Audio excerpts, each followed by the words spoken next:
Evolutionary.org presents Evolutionary Hardcore Podcast with your co-hosts, Steve from the American Underground and Mobster from the UK Iron Den. Get ready for the most hardcore and underground info in the industry. And here we go. 10, 9, 8, 7, 6. Evolutionary.org Hardcore Podcast coming your way. Episode 176.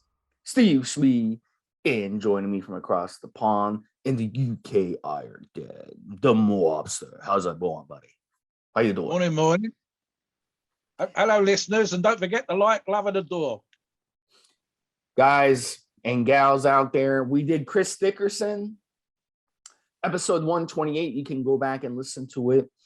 This one is episode 176, though. We're going to do another Chris Dickerson episode for several reasons. Number one, he's one of the greatest bodybuilders of all time.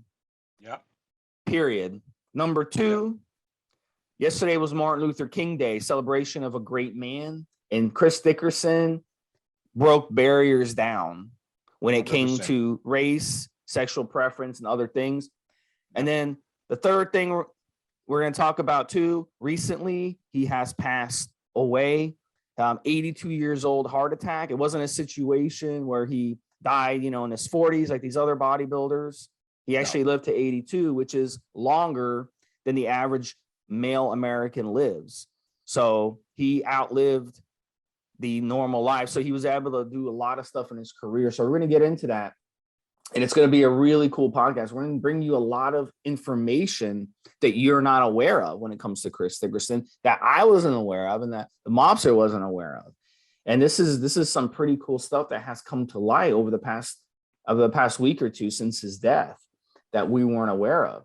So let's start off a little bit. Chris Dickerson, if you listen to the prior podcast, you know a lot about him, but his first name was actually Henry.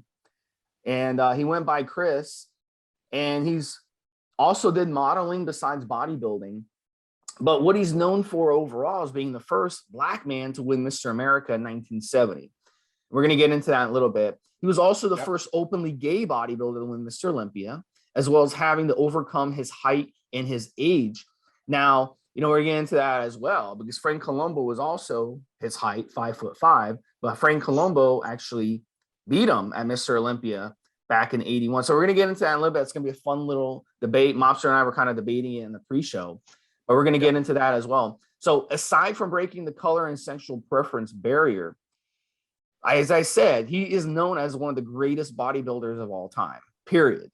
You can make the argument he was a better bodybuilder than Arnold. He was a better bodybuilder than Frank Zane. He was a better bodybuilder than any of these guys from the 70s and early 80s.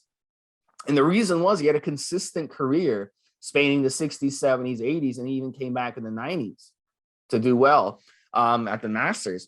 Now, December 23, 2021, 2 days before Christmas, he passed away, 82 years old, and the reason for the death was heart failure. And at his peak, he was an extremely ripped 5'5", 5'6", 190 pounds. Mobster, chime in on your thoughts so far. I'm just thinking something you just touched upon there, Steve. And we've done, as you say, a show before. And I refreshed my memory. And then one of the things that came across that I was surprised about, I did not realize just how many competitions he'd done. You've got a list in the article that's going to be attached to this podcast. I had to look, and without counting, it's over 40 competitions. And they're quite a spread in terms of the timescale. So that in itself, as you say, when you want to argue, I would probably say that Arnold and Franco, etc., were in their time better bodybuilders, but of his time, and specifically 80, 81 and 82, which we're going to get into, of course, he was, I think, actually probably the best bodybuilder arguably at that time. But the sheer number of competitions is one of the things that stood out for me. It has to be, without me looking, 43, 44 competitions. Now, with one or two exceptions, and I'm thinking obviously only in the last few years, can we make the claim for Ronnie Coleman winning the most pro competitions?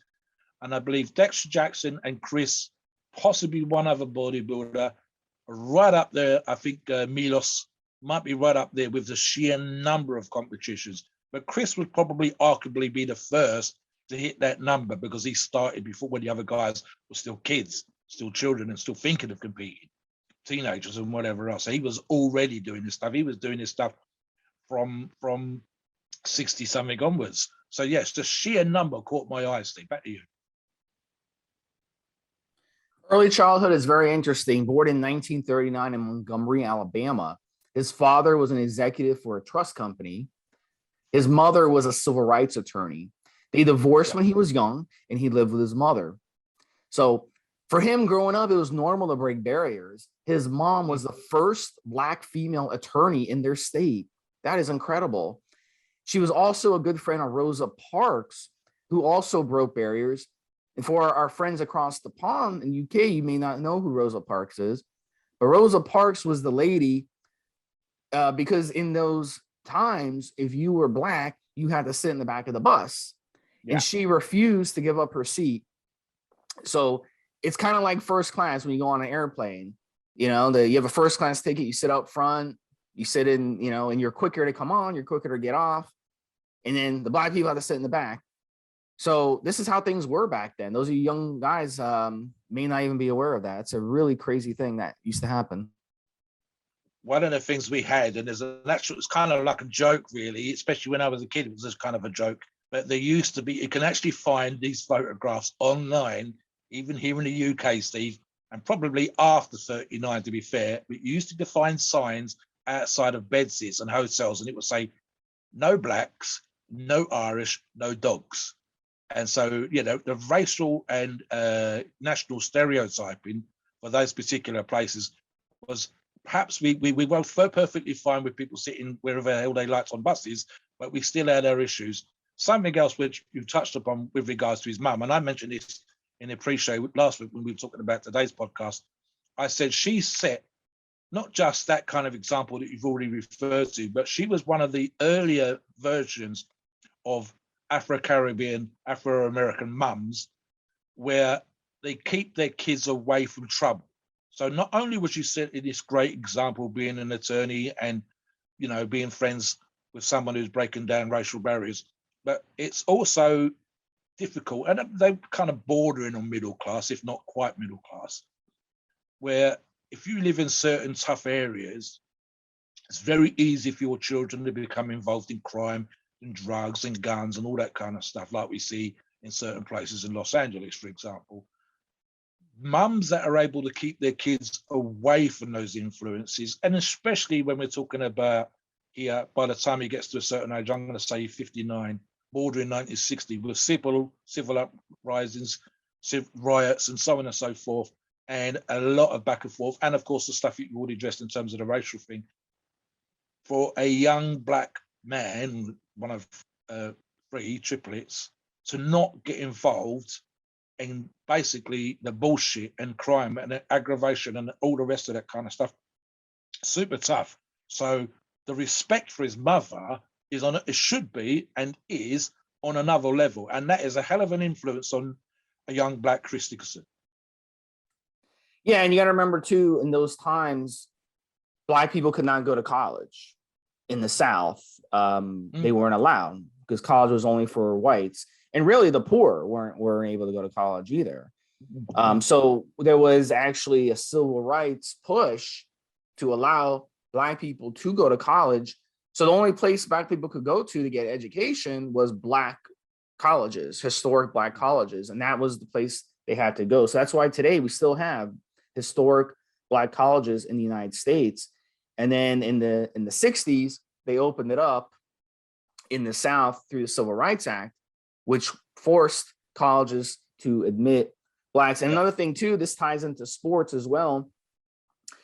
A lot of some colleges in the South refused to allow Blacks to go to college. They fell behind in athletics. And what happened was the last school to integrate was Texas A&M. And the reason that they integrated was because they were getting their balls beaten at football, because the teams they were facing had Blacks, whites, whatever, any race, and they were able to have superior talent to the schools that were just white only.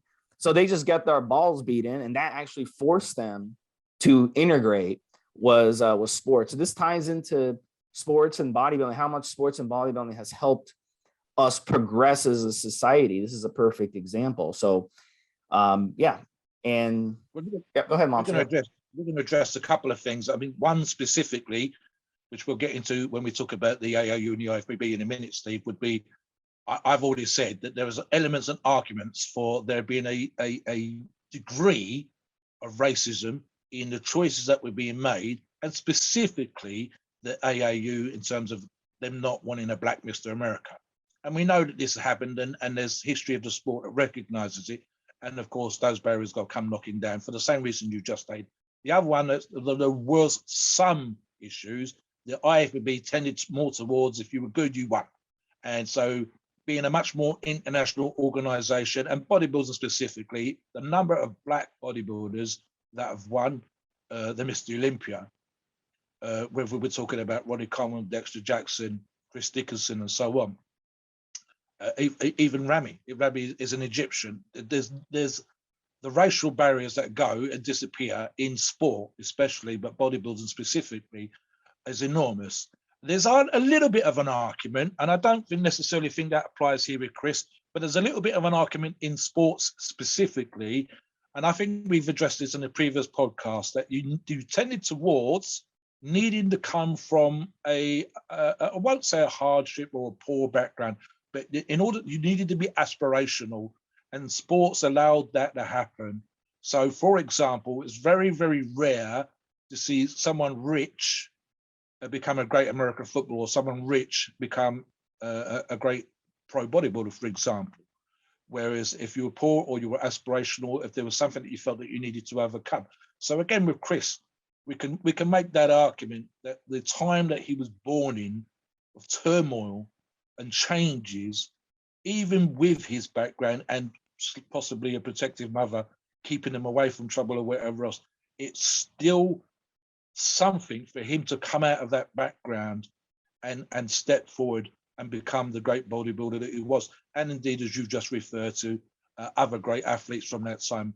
And I love the fact that sports, colleges, places that were stopping this thing happening had to step up and take these aspirational athletes from no matter where they come from. And for a good example, we think we've seen this with the nutritional changes in China, a far more westernized diet. You're now starting to see Chinese basketball players, 6 foot, 7 foot tall, and they are, you see them occasionally, Chinese American, Asian American, playing in pro games in the States. So, you know, sports is the one thing that probably helps, because it's on TV, because it's in your face, because it's in the papers, because you have a passion for it, that's helped bring down some of those barriers. That's helped. And bodybuilding has to be included in that. And again, especially from this time, I've got books on the history of the sport here. I'm aware of some of the things that went on. I'm aware of some of the sudden decision making. I know, for example, the influence of Bob Hoffman on some of these decisions that were being made. And again, I think it also comes down to promoters, Steve. So there's an argument even for the promoters coming from those areas, and naturally as white, rich people from those areas, perhaps not wanting to see changes and having that reflection in the decisions that were being made by the judges. So, you know, judges tend to be gym owners, judges tend to be other promoters. So there's an element of that. The IFBB, and specifically bodybuilding, very shortly after these times, had to be one of the sports that kind of, we didn't have a color, we might have a color barrier outside, but we certainly didn't seem to have too much of a color barrier inside. And we should take a certain amount of pride for that. If a bodybuilder's great, he's a great bodybuilder. We don't go, he's a great black bodybuilder, or Egyptian bodybuilder, or French bodybuilder. We might do that if we're making an argument, but generally we don't even think about it. We just go, he's huge, he's freaky, he's vascular, he's got a massive chest. That's it. We don't go, he's got a massive chest for a black guy. So I like the fact that the sport, especially of our time, Steve, is kind of colorblind. Back to you.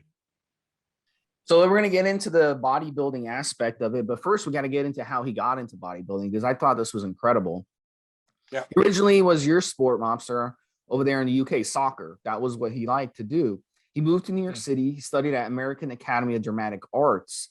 He loved being on stage, and this also played into bodybuilding. He loved entertaining audiences. That paid off for him. That was one of the things that really motivated him on the bodybuilding stage. You have to be able to entertain an audience. You ever go to a regional bodybuilding competition, you get better, you get higher up. If the crowd's into your routine, if the crowd is into you, they love you, and the judges will react to that. So that's part of bodybuilding for sure. He was a natural as an opera singer, great singer. His teacher wanted him to make a career out of it, and they suggested he develop his chest to make it stronger. So that's when he started to weight train. And here's the cool thing. He went to California to visit family. And in California at the time, South California, they were into fitness like crazy. Southern California was a fitness capital of the world. And it still is in many ways. You go to California, people are in great shape. You go to the beach, people have got six packs, women are in great shape and everything. It's not like they're most of the United States that's obese, right? And he saw a picture of Bill Pearl. Now, if you go to a Gold's Gym and you look at the wall, I don't know if they still have this at Gold's Gym. I haven't been to a Gold's Gym in like 10 years, but I used to train at Gold's Gym for about 6 years straight. And they'd have a wall, Pioneers of Bodybuilding. And Bill Pearl was one of the guys up there. And that's who he was. And he actually met Bill Pearl at his gym. And Bill Pearl ended up taking Dickerson under his wing because he was so impressed by his talent and attitude. And the rest is history. That's how he got into bodybuilding. So Mobster, tell us a little bit about this. Yes, right. So Bill Pearl, I have a claim to fame for both Chris Dickerson and Bill Pearl. I mentioned in last week's post-show breakdown that I used to attend something called the Oscar Heidenstam Foundation dinners, basically an award dinner. You have something similar, I believe, based around New York for many, many years. I can't think of the fellow that organized the ones in the States, but it's much the same thing where you take people from the iron game, weightlifters, bodybuilders, people that have been involved in some way. So Joe Wheeler would have been invited. Arnold was invited. Unfortunately, neither one of those two attended, but we had Bill Pearl at one dinner. And one of Bill Pearl's things that he did is he brought every single guest there, got a book from him that he brought. So I think 150 of these books came and were handed out to the guests and the other honorees and so on and so forth. In fact, I had the pleasure of being honored at one of those particular dinners myself. The other thing was, in terms of my other claim to fame, Chris Dickerson was at one of the other dinners and sang a small song, but he sang for the crowd. Finally, of course, Bill Pearl. Bill Pearl's famous, he's a fantastic bodybuilder. He was one of the people that's beaten Arnold back in the day. I think Bill won the pro and Arnold won the amateur. So this was in the Mr. Universe. He was as influential as Arnold, if not specifically for the long time. But for example, was they were doing a competition and Bill was posing one way and everybody else was posing the other, and he was able to turn and say to the judges, "Don't be difficult." So he was that kind of influence. But the main thing, and this is again with the black-white thing for sure, is you've got a white bodybuilder, although I think Bill has red Indian blood, and taken on a black bodybuilder, Chris, and they're famous for having 4 o'clock and 5 o'clock in the morning workouts. And around that time, I think he was one of those things where he didn't have a big gym that was open to the public, although he has had gyms like that in the past, but it was kind of semi-private at that time. And especially later on, for example, when Chris won the Masters Olympia, training with Bill Pearl at 5 o'clock in the morning in order to win the biggest or one of the biggest competitions of the world. So to have Bill Pearl on your back as a coach, as a mentor, and in terms of being able to handle yourself as a professional, or having, as you mentioned earlier on, Steve, that stagecraft, that ability to captivate the audience, which is already in his background, Bill Pearl would have been a great teacher and someone to mentor and bring the best out of you in that particular way. So that in and of itself was a big deal, a very fortunate set of circumstances with Chris in order for him to become the great bodybuilder that he was. Back to you. And the interesting thing too, Mobster, I didn't mention it in the article that you guys are going to read at some point, and you may not know this either, but Bill Pearl was only 9 years older than him. So it's not like he was like 20, 25 year difference. So I thought that was interesting too. So he basically took him under his wing. He was only 9 years older. And the fact that Chris Dickerson was engaged with something like that and open to it, instead of just telling him, screw off. You're only, you're a few years older than me. You don't know more than me. He didn't have that mentality. He had the mentality was like, you've got 9 years of more experience than me. I'm going to pick your brain as much as I can. So that's another thing that people have to do more of. They have to be more willing to listen, because nobody wants to listen to their parents. Nobody wants to listen to the older generation on anything, but experience does make a difference for sure. So yeah, that was really, really an interesting story, and I had to definitely include that. So another guy that's interesting is Burt Goodrich, and he's another pioneer of bodybuilding that you would see at Gold's Gym, the wall at Gold's Gym. And that crown, he was the first one in 1939 to be crowned Mr. America. And Mr. America is given to America's best built man.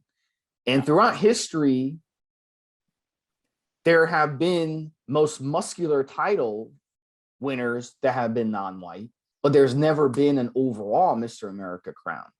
And the reason for this, you guys got to remember, most of America, especially in those days, was white.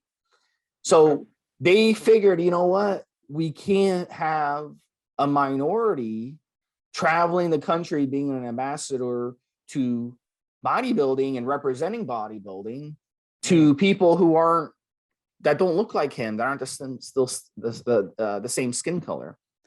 That's how they thought back then. That's how they thought. Skin color was so important. It was just so fucking weird the way people used to think. And people today, even some people think like that too.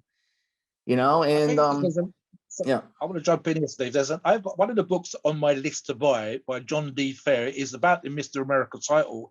And I think what it was, with the factors that we've already talked about with regards to who was judging the competitions, the promoters, rich white guys, and so on and so forth. The times, of course, the white guys, the black people, everybody's going to be influenced by the times and the history and the culture that they're born and brought up in.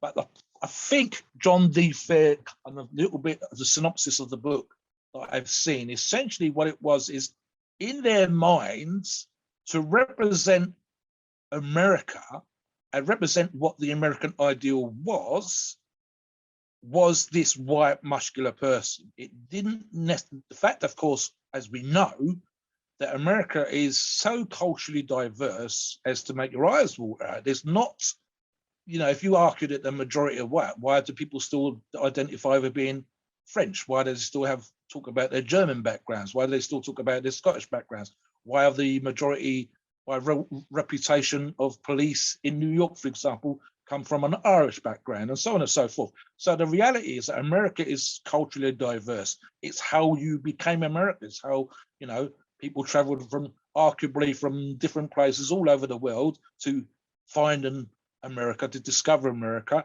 And, the whole business with the Red Indian thing is a completely different argument entirely, but the majority of people in America have second or third generation have come across the ocean from all over the world. So it's culturally diverse. The problem, I think, for that time, and this is the argument John makes, is that the idea in their mind, and it might even tie in with Captain America, the cartoon figure, you're going to represent the culture of that time. And the culture of that time was that you were white, that you were rich, that you were powerful, and so on and so forth. And it was difficult for people to get their heads around the fact that a black person could be Mr. America. And of course, like you're saying, with all the other changes that are going on, it's very, very difficult. Even for myself, my background and the jobs that I've done in the past has included racial diverse training. Sometimes you think you're already doing the thing, so you don't need to sit there and have this bloody lecture. And sometimes it reminds you that your thinking is based on history, based on your parents' influences, based on the social interaction that you've had, and so on. And if, for example, here in South Wales, there are very few black people, very few. It's pretty much white. There's very little racial diversity. There's some, and it's quite well mixed in that particular way, but it's a much lower percentage, for example, say London, where I come from. So it's hard for you to break those barriers down. It's hard for you to imagine, the situation in the 1950s and the 1960s versus now. And, there's still barriers to be overcome. There's still stuff to be overcome. But for a lot of people, I think the idea that Mr. America could be black was a difficult thing for them to get the head round. And especially, as I said earlier on, arguably for the AAU over perhaps much lesser degree, the IFBB. But even then there was some. So it's difficult for you and I, being the age that we are, Steve, and not of his generation, to see how difficult it would have been. Because, well, what's the problem? Because we don't think like that anymore, and we're more culturally, socially, and racially aware, and we don't think in those particular ways. We have to sort of put our minds into that space. And our listeners are going to be younger than us, so it's going to be even more difficult. They've got buddies on Instagram. They don't even think about what color they are. Just, can they do the stuff that I like? Have they got the car that I want? That kind of thing. So it's really, really difficult to imagine how complicated and hard it would have been for Chris, and for bodybuilding for that matter, growing as it was. But yeah, for the longest time, for you being a great, I mean, as Steve said, why were the guys, they were winning? I mean, I think one example, Steve, the athlete won every body part trophy, so best arms, best chest, best back, best legs, but didn't win the overall. How can he have every body part perfect and win every trophy and not win the overall? It's because they couldn't get their head around the fact of being a black or from a racial background winning. Or as you say, the most muscular. If you won the most muscular, you normally won the overall trophy. So there were black bodybuilders winning the most muscular and not winning the overall. And you're like, the audience was going crazy. Audience tend to obviously be made up of people supporting their favorite athlete. So if you were Cuban, you had Cuban buddies in the audience. If you were black, you had black buddies in the audience, and so on. And the people started to complain. The judges are saying one thing and the audience is screaming something else. That happened at some of these competitions. And there's plenty of examples of that kind of stuff. You can read up and look in the history and some of the smaller documentaries and see this kind of stuff and hear these stories. And John D. Fair and Randy Roach and others have written about this, where they describe these situations occurring. And the audience, I think one particular competition, chairs were thrown. So yeah, certainly those people that supported as fans of the game started to say, hell, this guy should have won. We don't care what color he is, he should have won. The judges were having a difficult time, but eventually we got past that. AAU took a little bit longer than the IFBB. Back to you. Yeah, and the skin color thing is so fucking stupid. The only difference, the reason Mobster has light skin, I have olive skin, Chris Dickerson had black skin, has to do with melanin in our skin. That's it. Yeah. And that has to do with our ancestors, because our ancestors, Mobster's ancestors, were north of the Tropic of Cancer. Yep. And Chris's and my ancestors were around the Tropic of Cancer, so I have more brown skin, olive skin, and Chris's ancestors were near the equator. So between the equator and Tropic of Capricorn, you're going to have really, really dark skin because you were exposed to so much skin, so much sun. So if I was to take Mobster and put him in a room and shove him full of melanotan, the peptide, I could turn his skin dark the same way just by giving him more of this. I actually do. In my family, I'm actually the darkest. And I do sound very well, Steve, but I take your point. I mean, I studied a little bit of this stuff again, and it's what you're saying. I've had arguments with buddies back in the day, and I don't want to bang this drum too much because we want to talk about Chris a little bit more. But it's exactly what you're saying in terms of background, and there's plenty of this whole eugenics and whatever else, right? So it goes, if you come from certain particular places, is it nature or nurture? If certain things are available to you, can a black person have a great education? Yes. Asians, for example, are more likely to be focused. I'm specifically thinking of, for example, people from Singapore and Hong Kong and so on and so forth, more likely to push their children into higher education. It doesn't necessarily mean that they're more intelligent. It just means that mum and dad have more aspirations for their child to do well in life and get degrees and have a better paid job. But then that's been the thing in America for the longest time. It's a huge thing for the middle class and their aspirational classes here in the UK. That's regardless of where you come from. So the longer we've been around, the more of these things we see, the more we realize it doesn't fucking matter where you come from. It doesn't fucking matter what color your skin is. If you've got the balls to go out and make something of yourself, and bodybuilding especially proves this to us, if you put your head on and you go, I'm going to be the best bodybuilder, I'm going to have a great chest, I'm going to build up the best bench press or have a great squat or whatever else. We don't care two fucks what color you are. Some of the best benchers in the world are black. Some of the best squatter in the world, raw squatter, no belt, drug-free, black. One of the strength athletes that I've been around is Mark Henry, black, African-American. If you talk about bodybuilders, Ronnie Coleman, what a fucking monster of a bodybuilder. And I said it in the nicest way, the most positive way, black. And this is not, and represented in his community in terms of being a police officer. So we, especially with us lifting weights, Steve, especially with us training, but life in general for us, and especially for yours and my age groups, I'm a little bit older than you are. We've come from some elements of that, and we see that there's no need for it. And bodybuilding, weightlifting, strength training, all the things that are involved in the sports that we do this podcast for, teaches us we don't give two fucks what color you are, what background, what your education levels is. We don't care what part of the world you come from. I don't care if you were born in the Saharan desert. Come here, train like a motherfucker, get the size of a fucking house, be an inspiration, be a motivation. Boom, that's it. The rest is bullshit. We don't care. So that I like about the fact that we do this stuff, and it teaches me that, you know, the rest of it is bullshit. If this guy comes to the gym and trains his ass off, if he turns up on time as a training partner, I don't give a fuck. Why should I care what your racial background is? Make sure you turn up on time, push me in the gym, I'll push you in the gym, we'll get to be as best we possibly can. Why should we care about this thing? But that wasn't Chris's thing. Chris didn't have that. And not only that, as you say, Steve, without banging the racism drum too much, not only did he have that to deal with, but as you said already, short, which is never necessarily the best thing in terms of sporting activities, but also gay.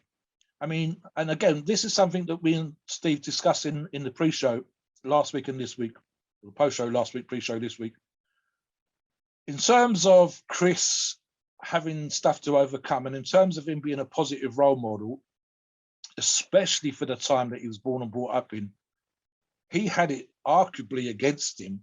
And the dignity that he brought with those issues as they were at the time, and they're not issues now, but they was at the time, to overcome, and the dignity that he brought to himself as an athlete and to the sport as a whole, in order to become the best bodybuilder, vis-a-vis winning the Olympia in 1982 and all the other competitions that he kicked ass in, is enormous. And we should this podcast, guys, is what we're about. We're recognizing it for that. We're marking the fact that he's passed by saying, look at the influence, look what he's had to overcome, look what he's done, and he was still a great bodybuilder. He could have easily been ground down and easily struggled and stressed against these particular things, easily been typical of the time in terms of not being able to deal with it and keeping it hidden and not trying to be the best that he could possibly be, but he didn't.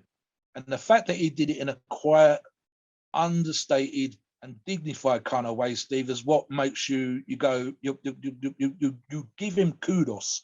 You say, what a fella, what a bloke, what a bodybuilder, to be able to, for example, and we're going to get into it in a minute, the 1980 and 81 Olympia, for example, and you go, right, and he's still come back, he didn't cook off, he didn't complain, he didn't whatever, and still came back to be a proper gentleman when it comes to this stuff, and to not moan and bitch and whatever else, and not, throw his patience is incredible. So I'm gonna have you get into the Mr. Olympia, what happened in 80, 81, and 82. But first, this is how you break barriers in life, guys, with everything. And you may be in this situation where I can remember the first real job I had, I was discriminated against due to my age. I was a lot younger than the other guys. I didn't have as much experience as the other guys. I felt like I wasn't being treated fairly, but I forced the company I was working for to promote me.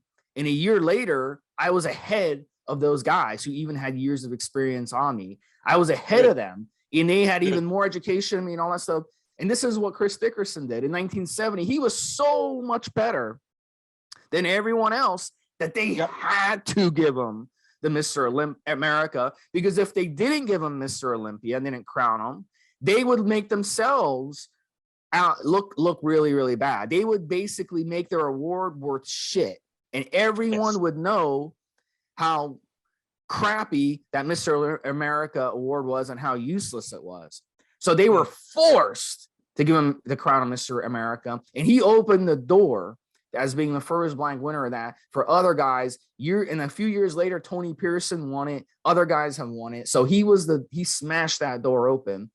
And here's the quote. It says, Dickerson brought class and dignity and culture to bodybuilding. That was a quote, direct quote from people at that time.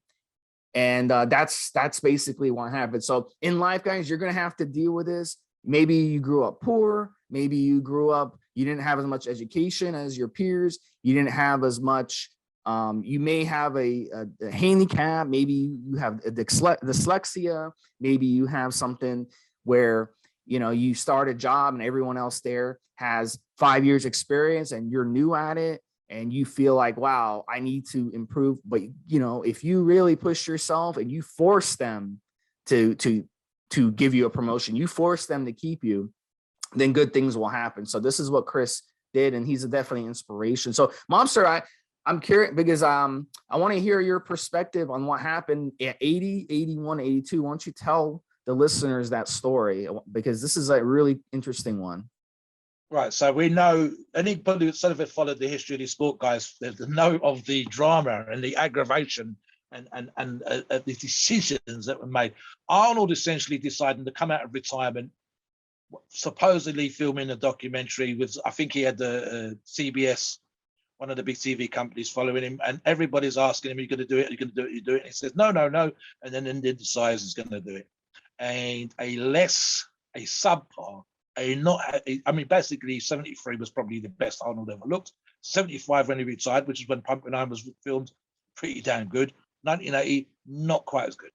And so the argument then becomes that both in 1980 and especially in 81, when Franco Colombo, his buddy, it's kind of arguable. And I've seen historical arguments and investigations where both of them had friends amongst the judges who should not have been judging their mates, their friends. Some of them even have business arrangements with these judges at both competitions. Franco, for example, prior to that, and Chris Dickerson was one of the people I believe that was told this, where I think Robbie Robinson was ringing people up and saying, "Don't do the Mr. Olympia this year. Why shouldn't I do the Mr. Olympia this year?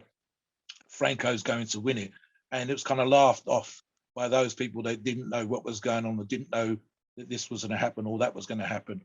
And then they turn up in probably their best condition. And arguably, for example, you could make an argument for Frank Zane or Chris Dickerson winning in 1980, and you wouldn't be far off the mark. But Arnold, by sheer force of personality, no. And when for example, Joe Weider getting up and leaving the auditorium, and it was held, I believe, in Sydney that year, saying, "I want no part of this," and this was one of like Arnold's best buddies in the whole world, then that gives you an example that the guy that's in charge of bodybuilding, if not the IFBB with his brother Ben, doesn't want a part of the competition. And he didn't want to be in the room when the decision was made. And again, chairs being thrown and whatever else. And then to have it again in 1981, where people are saying 6 months before the competition, Franco's competing and Franco's going to win. And Franco was still recovering from the fractured leg that he got in the World's Strongest Man competition that he'd taken part in. And his legs were never that good. His upper body was on another level, it has to be said, for a short man. That split in the chest and fantastic back that Franco 100% had. But his legs were never that good before the injury, and post-injury, never quite a lot. When you've got one good leg and one bad leg, and you're supposed to be winning the Mr. Olympia. And again, Chris Dickerson standing there dignified, taking his shit, taking his decision, and really like, what the fuck? And I'm a fan of bodybuilding, a fan of bodybuilding history, or whatever else. I remember every single magazine at the time, every editorial was like, what happened? Even if they were fans. I mean, Bob Kennedy, for example, was a huge fan and had a great relationship with Arnold Schwarzenegger. Did Arnold Schwarzenegger specials with Muscle Mag International. And again, you're like, I love Arnold, but what happened? I love Franco, but what happened? And Chris Dickerson, both those years, there could be an argument made for him winning either of those competitions, certainly top 1, top 2, top 3. So again, standing there, I mean, we know about the Mike Mensa stuff going on backstage at the 80, and you know, Arnold psyching out other athletes and so on and so forth because he was very, very good at that sort of thing. Get inside your headspace, be a great bodybuilder, but equally bringing a great body on the day. In 1980, arguably getting in your headspace, but not bringing their best, and you know, making last-minute decisions to enter when you're supposed to have entered a month in advance of the competition. There's so much that went on with the 80, if to a lesser degree with the 81, and Chris Dickerson is dealing with this. And what follows that, of course, is there's a lot of guys threatening to boycott the Mr Olympia. That happened between the 80 and 81. So when the 81 competitions happen, yet more bodybuilders are like, fuck this. What is the fucking point in me competing in a competition like this, supposedly the best competition in bodybuilding? One, up until that point, no one's really kicked off about. No one's had these great dramas. Yes, there's always going to be fans that want a decision to go one way or the other, but not to the point of it kind of like insulting and rubbing your face in and what the fuck is happening. So yeah, top bodybuilders go, do you know what? Fuck this, I'm not competing. I'm not competing this year. I'm waiting to this. Give me new judges. Sort this shit out. If we're ever going to have a competition like this again, I'm not doing it with that person in charge. I'm not doing it with that person competing because this is just ridiculous. If I want a chance for me to spend 16, 20, 30 weeks sometimes, Steve, dieting and training and, you know, pissing my missus off and not seeing the kids enough and things are aching, and to get down to super low body fats and feel like beating up dog shit, but look absolutely amazing, and the decision's being taken away from me, why the fuck should I bother? So yeah, it's understandable. Chris just stood there and let this shit wash over him, and then came to London, the one and only time we've had the Mr Olympia in this country. I believe it was at Wembley, and won. And won like, let's not fuck about. He's the deserving winner. Again, it's one of the few times the Olympia's gone overseas. It's happened a couple of times. That's difficult for some athletes. So you got that flying over. We're not talking about nowadays, guys, and he didn't come over on Concorde, so it would have been a slower journey. I mean, we're still talking about 82, so it's not in the ancient past, but it would have still been more difficult than there. There's no meal prep companies. The British gyms, one or two in London, were maybe of an American standard. Most were not. So training here in this country is more difficult. And overcoming all those obstacles, especially overcoming the mental obstacle of the bullshit 80 and a bullshit 81 Olympia, to just stand there, let this shit wash over you, be probably the most dignified person on stage. Maybe Tom Platz and a couple of the others are up there, but for most people, they were losing their minds. And go back, talk to Bill Pearl, do your 5 o'clock in the morning workouts, travel to the UK, sit on a plane for 9 hours, and then come here and kick ass. So he's always had outstanding calves, but he was just put together right, and bringing that polish, the stagecraft that we touched on earlier on. There's the positive thing, guys. There's the things that just go there and don't let this shit bother you.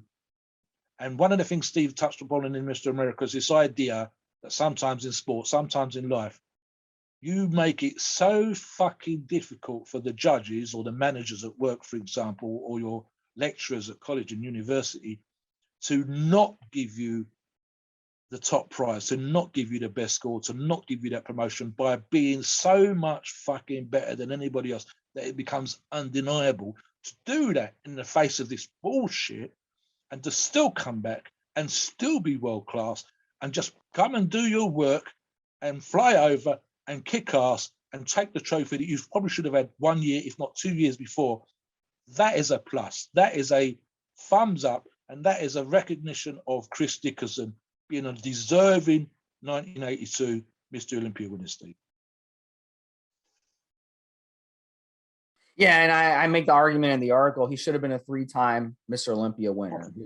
Yeah. It was an absolute, it's basically a, 80 and 81 were basically a travesty. And that's a stain on Mr. Olympia that will never, ever, ever go away. And we can't let it go away. Because if we do, it's just going to happen again, and something like that will happen again. So, in my view, Chris Dickerson was a 3-time Mr. Olympia winner. Not I just would argue a little bit against that, Steve. I would say that's because Chris Dickerson's a great bodybuilder. But for me, I wouldn't have cried myself to sleep, for example, if Tom Platz had won, only because if especially for his his lower body, his upper body was fine, and probably around the 81, 82, he brought his upper body up. So arguably for me, as a Tom Platz fan, I wouldn't have been unduly bothered had he won. But again, I think the better put together, better stagecraft, better bodybuilder per se, someone who's on stage doing all that kind of stuff, Chris Dickerson, and maybe arguably out of those three athletes again, possibly Frank Zane around that time. But Frank Zane was overcoming, for example, a medical issue. I think of the 1980, he had basically, and to put it crudely, smashed his penis swimming, diving off the board, landed, to put it crudely, on his cock, and gave himself a really bad injury and a god-awful place for a fella, and was having to overcome that crap and that medical issue at the same time as getting the condition to come and win. But again, he was probably like Chris Dickerson in that he wasn't necessarily the biggest bodybuilders alive, because he was, neither one of them was, but both incredibly well put together. They knew how to pose, they knew how to display. They were very confident and comfortable being on stage. And for me, those three bodybuilders, but we're not talking about Arnold and we're not talking about Franco. So yeah, you could make an argument certainly for Chris, but then it depends what kind of fan you are. So for me, 82, no argument whatsoever. 80, 81, I'd have been happy with Frank Zane or Tom Platz or Chris. Any of those three could have won those competitions. And I think that's something that's interesting in the last couple of years, and we've discussed in podcasts how varied the winners have been. Whereas for the longest time, you've had winners winning for 7 years and 8 years and 6 years and so on. And that's probably just amongst four athletes. I think 2 lots of 8, 1 lot of 6, 1 lot of 4, 1 lot of 7. And only one during that time would be Dexter Jackson winning it the one time. Whereas this time, either one of those three could have won it those years and there would have been no complaints. But Arnold, no. Franco, no. But Chris Dickerson certainly could have won 3 competitions. But in the 1982, no. I say that because he was number 2 in both. You know, he was. Well, there you go. So if you take out Arnold, he wins. If you take out Arnold, then it's Chris. Exactly. Yeah. And you take out Colombo, it's Chris. Yeah. Exactly. If they hadn't had my friend Franco or my friend Arnold winning, then the judges are essentially saying Chris should have won it. So there you go. Yeah, there's your argument. So his, he ended up the next year not competing at Mr. Olympia, and then he came back in 84 and he got 11th place. And then he was, at that point, he was 45 years old. That was it for him. He came back in 90 to the Arnold class and got 8th place. And then in 94 Masters Olympia, he got 4th place. So, yeah, I mean, he had a long career. I mean, starting in 1966, where he, Mr. North America AAU 2nd place, and then 1966, Mr. New York State AAU overall winner, all the way competing into the mid-80s, and then coming back in the 90s for 2 competitions. So his career was incredible. He had an incredible career. And really, had he gone into entertainment, modeling, singing, even acting, I'm sure he would have had a successful career doing that too. But he chose bodybuilding. And he says, one of these quotes that he talks about, and this explains why he loved bodybuilding so much. He says, he was never into flashy cars or hair, but he was into flashy bodies. So that's the thing. You have to have that built up, inside that mentality when it comes to bodybuilding, where you want to go to the beach with no shirt on and have people looking at you and being like, damn, you got guys and girls looking at you. The guys are wishing they looked like you, and the girls are wishing they could, be on top of you or have you on top of them. And that's the drive for it. And as Mobster mentioned, he was homosexual as well. That's another thing he had to overcome. He was openly homosexual. And that's a big thing too, to go through, because in the United States, gays weren't even allowed to get married until recently, believe it or not. Some states had it legalized already, but so, I mean, he's really broken barriers across the board. So he passed away of heart failure. He donated most of his trophies to a museum. I thought that was interesting. He also spent time as an ESPN commentator on bodybuilding. So that was pretty good too. And as Mobster mentioned earlier, he was a triplet. His 2 other brothers passed away way before he did. So he outlasted them, even though he bodybuilded. So I think that has a lot to do with he took his health very, very seriously. And to be able to live to 82 is very good. Yeah. I'm going to jump in here, Steve, and something that you and I talked about in a pre-show, nothing to do with Chris Dickerson, funny enough. We were talking about nutrition and training and whatever, guys. And, you know, the young people of the day and all the usual moaning and bitching that some of the guys do. And one of the things that's interesting, and I've touched on this online when I said about getting my daily steps in and trying to eat certain kinds of food and whatever else, regardless of the size and the strength or whatever that I am. And Steve doing certain particular things to stay healthy and, you know, whether it's, you know, fiber in your diet and this kind of stuff. Chris comes from that size because he was never a huge bodybuilder. 195 pounds at his peak, as Steve says in the article here, with versus today's bodybuilders. And of course, the drug, which we're going to get into in a minute, argument applies here too. So arguably, it comes from that section of bodybuilding, specifically the history where health was still important, especially once you stop competing. You're not huge. So let's not fuck around, guys. Being 240 pounds is a greater stressor on your body than 195 pounds if you're Chris's height. That's just a fact. It is harder for your heart and harder for your lungs and harder for your digestive tract to work. So if you were 240, you retire, go down and come in a lean and healthy and still muscular and still shaggable, to take it from what Steve was just saying, by the lads or ladies, whichever your preference is, because it's healthier. And so the coming away from it, you still train, you're still interested in a healthy lifestyle. And Chris seems to have that going for him. And as a good example, as Steve said already, in terms of, I'll give you an example, just from my own background against Steve.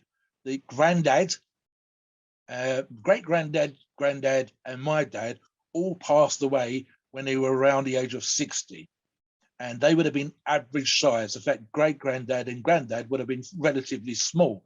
My dad was 6'1.5", close to 6'2", but normal frame size, etc. for that age. And yet all three of them passing away when they're 60. Now I'm 322 motherfucking pounds, 328 pounds this morning at 6'3". So I'm taller, but I'm a lot fucking heavier and a lot fucking bigger.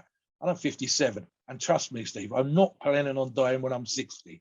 So the aspects of what I do, which are positive from training, and apply here for Chris, is that training, even if it's just cardio and lighter weights when you retire, that you're not smashing the granny out of yourself in the gym, that you come off the crazy dosages if that's your thing now, but Chris won't be, as we're going to get into in a minute, that his nutrition would have been healthy, that being the size that he was at his height was relatively healthy, and that making changes when you retire, when you're no longer competitive, still staying lean, still staying muscular, but more than anything, staying healthy in your retirement and outliving by some margin, I believe, his two other triplets, is a great indication for us, as a positive for us, myself and Stephen, for you guys, the listeners, that looking after yourself, training, going to the gym, eating healthily, etc., will mean this is possible for you too.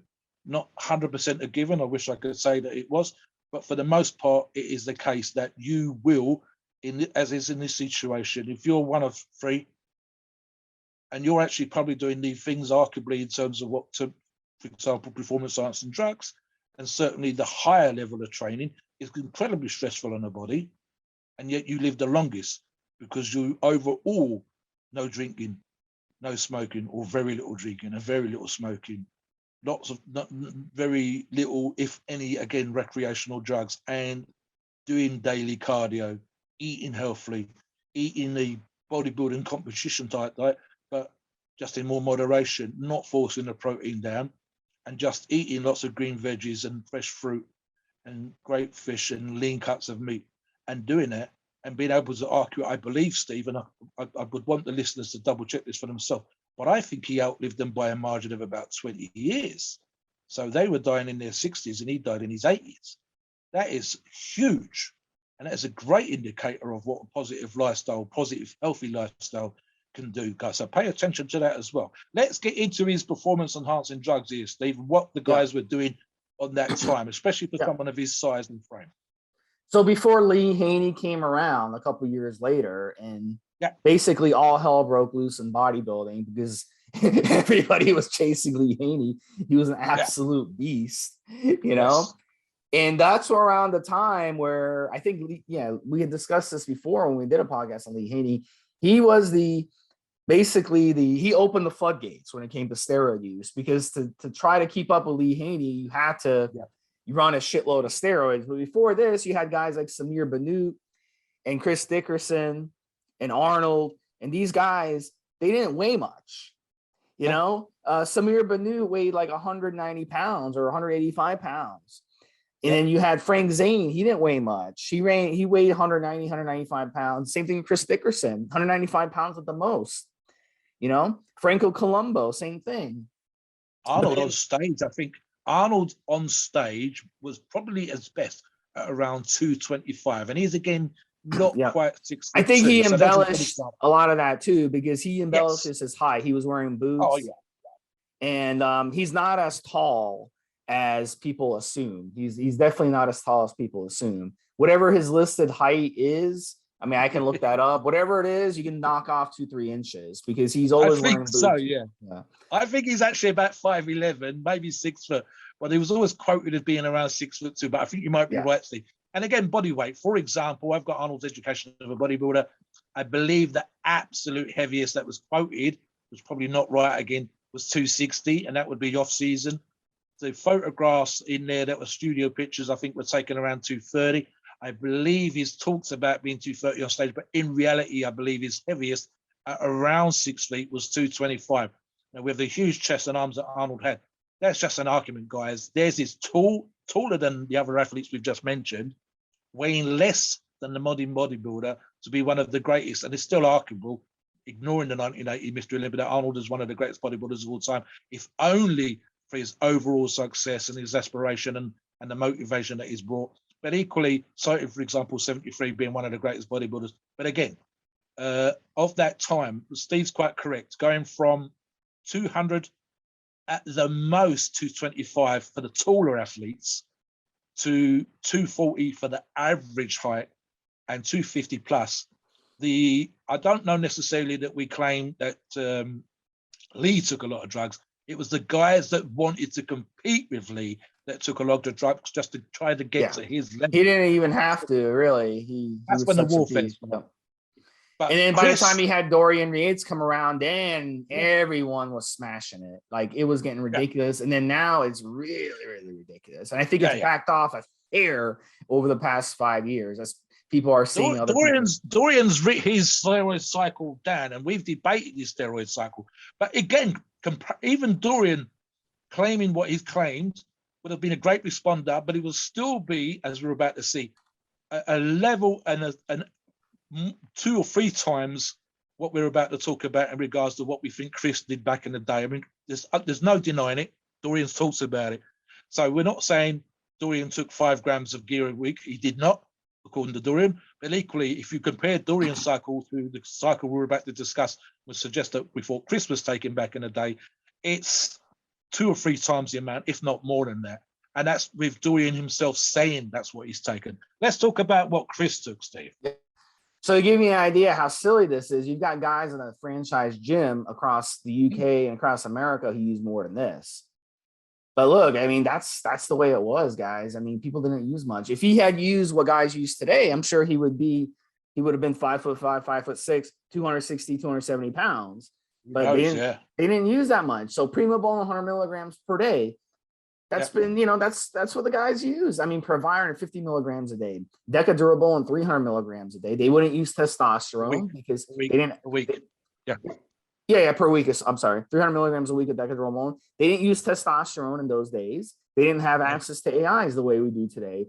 So their next option was Deca, because Deca is testosterone with an atom change, and that atom change makes it more mild and makes it way less estrogenic. So you didn't have to worry about water retention. And then the one thing they took that did aromatize into estrogen at, strong amounts was Dianabol. So they made sure that they cycled Dianabol. Some days they do 10 milligrams, 20 milligrams. Some days they take a handful of it. And then, of course, they would stop it ahead of their competition.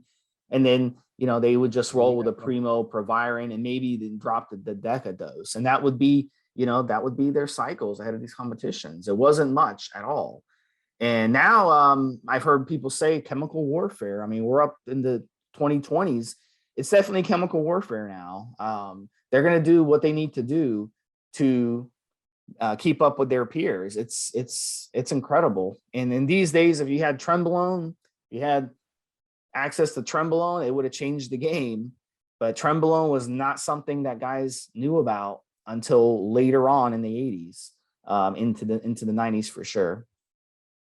There are stories, of course, Steve. I mean, Steve Michalak, Mr. America or Mr. USA, I can't remember if it was Mr. America, Steve Michalak, doing the intensity or sanity type training, but also that was a time where some guys were tracing the performance enhancing drugs to the greatest degree to try to match people like Chris.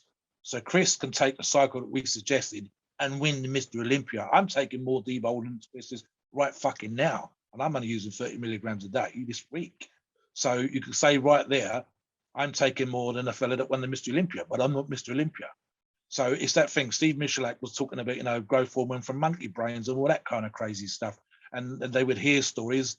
This is pre-internet. Again, guys, telephones and letters, and, someone's come back from California, and this is what I've heard the guys are doing. And they would they would do it, and then they would up the dosage.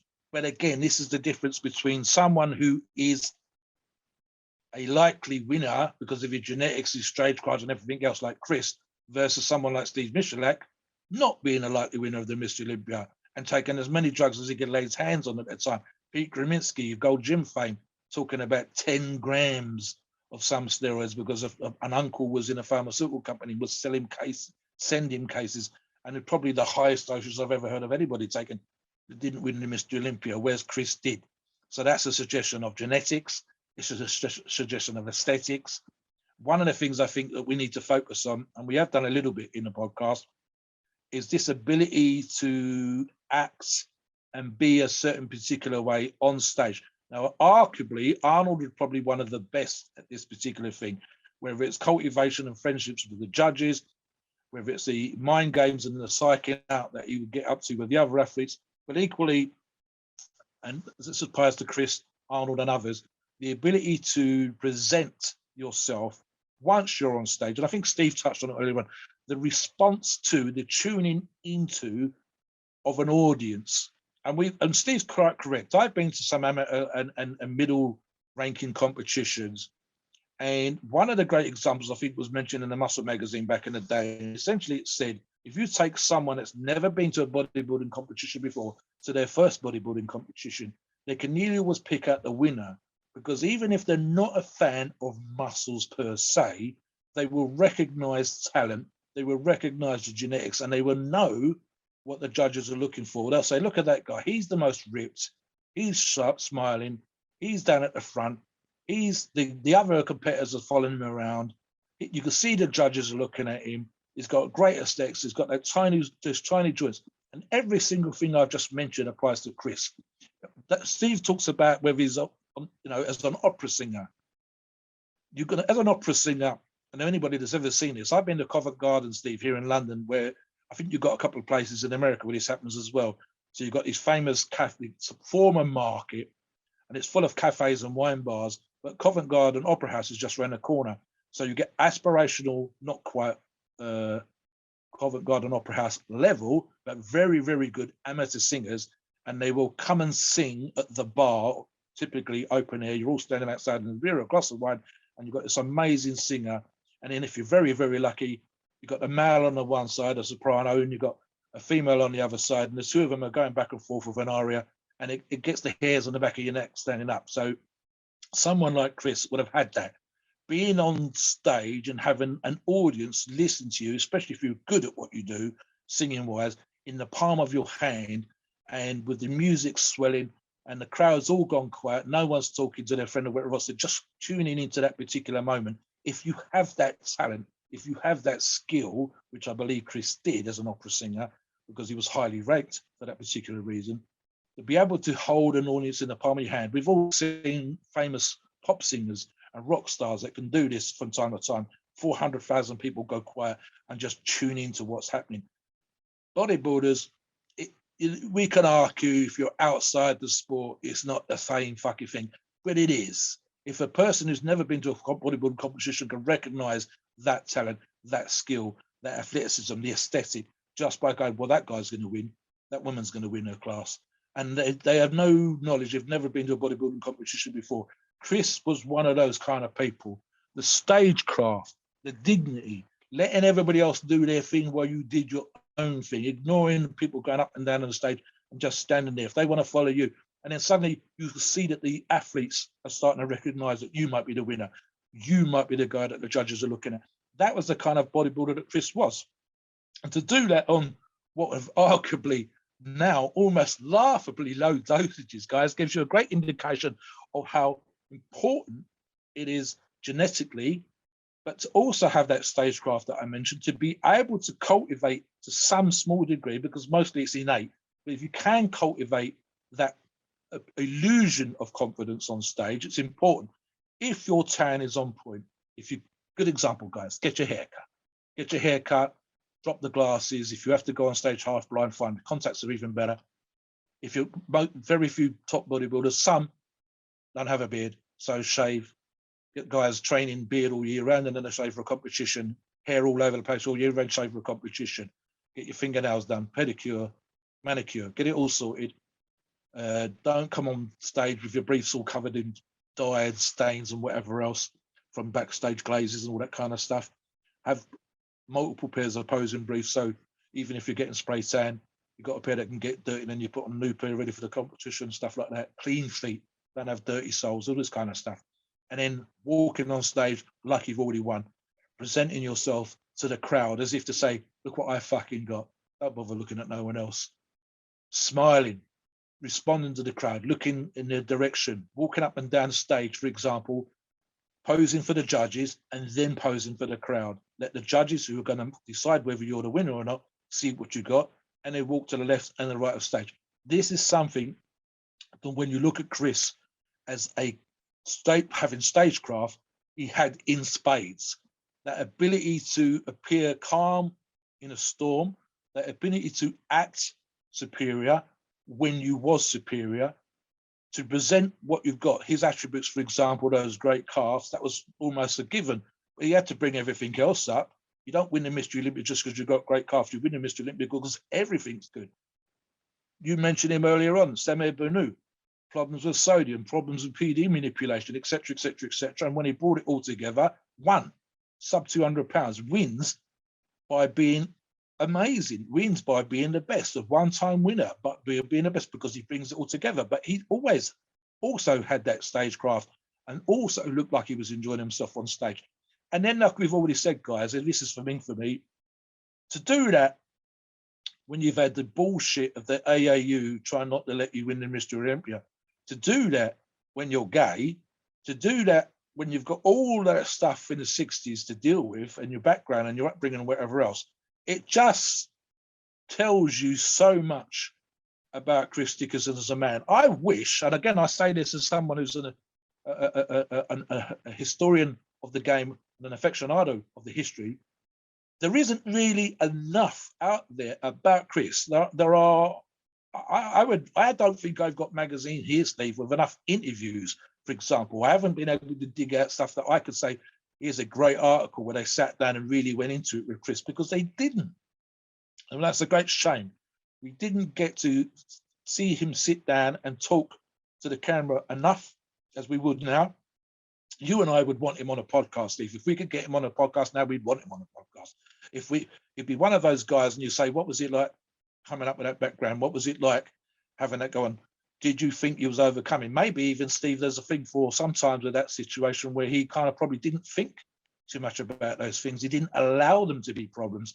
He didn't allow them to become burdens. And maybe that was part of what makes him a great bodybuilder and a worthy of recognition, Steve, because rather than seeing everything as a problem, we just thought, let's carry on with my journey and just let them see how good I am and let them judge me on how good I am, not let the other stuff cloud my background. For example, as you said, I think in some ways, being gay was probably harder towards the end of his time and around the time that he won the Mr Olympia than anything else, because there were guys like Sergeant Bray getting problems with, and this is around the 73, 74 Mr Olympia, by appearing in, borderline porn films, and other athletes that are around that time. Schwarzenegger pulling his hair out over posing of him being cut into a gay movie and worrying about ruining his reputation and so on and so forth. So there's a lot of stuff out there that could have, even though being gay or admiring a male physique is a huge part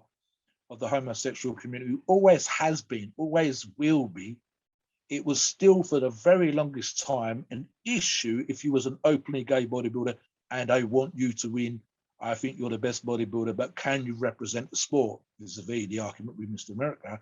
And yet here's Chris walking through all of that going on, all the shenanigans, all the bullshit, all the politics, all the judging things, all the arguments that we can present, and still fucking doing his shit and still winning, and then outlasting unhealthy siblings and everything else. I mean, thumbs up to the man. He did not get the recognition perhaps in life that he's getting with this podcast now in death, which is almost a shame. I would have loved to have seen a properly done sit down 3 or 4 page interview. Tell us what it was like, Chris. And we didn't get to see that, which is kind of a shame, I think. What about you? Yeah, definitely. I think there was a really good New York Times article that I read, and that helped kind of bring a lot of the stuff that I'm out, because a lot of people don't know about this guy. No. And he is really, like, if you look at his Mobster, even when Mobster saw the list, when I saw the list of the actual first place, second place, first place, second place, going down the list at competition after competition, he was destroying everybody during the 60s and 70s and early 80s. So many winners. I'm looking at it right now, Steve. I think the lowest I can see on this list is 4th places. There's first, there's seconds. There's a ton of winners, and this is a long list. So many winners, so many. I'm looking at us at about 43 competitions, and I would say very quickly, it's the top end of 20, 25, 26 as winners, and then seconds and 2 fourths, and I think a couple of thirds. Everything else is winning. Masters 4th, a WBBG a 4th. Everything else is first or second, 1/3 I'm looking at here. That's it. Everything else. There you go. 40-something competitions, guys, and it's, without me counting, it could be as many as 30 wins, but it's probably just under 30, 27, 28 wins. That is a fucking shitload. It's right up there. It really, really, really is. And over a long period of time as well. We're talking about from, let me just have a quick look here, guys, 66 to 1994. So what's that, Steve? 28 years spread? 28 years. And so obviously competing sometimes more than once a year, which is unusual now, unless you're trying to qualify. And a lot of these competitions, we're talking about Grand Prix here, Steve. So for example, I'm looking at the Grand Prix here. Let me look. 1, 2, 3, 4, 5, 6, 7. 7 competitions that year, guys, when they were doing the tour. And he won 1, 2, 3, 4, 5 of the 7 competitions with 2 second places. That is a hell of a year, Steve. 1981. And that was the year when Franco fucking won. So that's how good of a bodybuilder he was in 1981, Steve. 7 competitions. He wins 5. He plays second, and he doesn't win the Mr. Olympia. How is that possible? Yeah, it really is a shame. And like I said, it's forever going to be a stain on the Mr. Olympia, what happened in 80 and 81. Yeah. I mean, it wasn't, and this is why I can't stand, like, in pro sports, I can't stand even, like, to watch the Hall of Fame or the Pro Bowl in the NFL. I can't, or All-Star game, because a lot of times it's a popularity contest. And you're like, how can they have snubbed this person for this person? Well, it's a popularity contest. And the fact is, Arnold was more popular than Chris Dickerson in 1980. So he won. And in 81, Franco Colombo, coming out of retirement, very popular bodybuilder, he won. Friend of Arnold. Yep. And that's the way it is. And both of them, looking back, I'm sure both of them regret that. I'm sure if you sat down with Arnold and you asked him about that, he would regret in 1980 winning.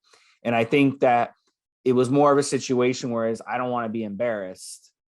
But now looking back, I think he's more embarrassed than he would have. He would probably wishes he would have got 5th place at that competition, not 1st place. At least that's how I would feel. And I know Arnold's a good guy. I know he would probably feel like that.